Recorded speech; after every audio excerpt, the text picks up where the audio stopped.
Guys, look at these guys. They're throwing away some big ass wreath rings with some freaking pine cones on them, guys. Suitcase and everything else. And there's some bookies. Oh yeah. Alright folks, scrap tip of the week video. I got me a couple wreaths here I got out of the garbage. I've been taking them, pulling the handfuls out right there.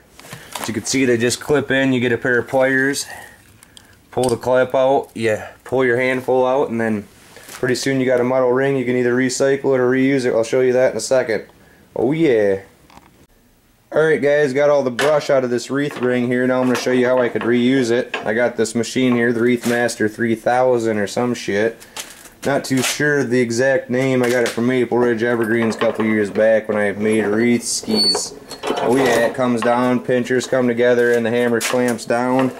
We got this here. Put it in there. You just get your handful of brush and that clamps it together and that smacks it down. Holds your sticks in there, yep. That's how you reuse a wreath ring around this pad. Or you can recycle it at the recycling center for some cash. Plus you save the bows and the pine cones and you can resell them too. Oh yeah, scrap tip of the week.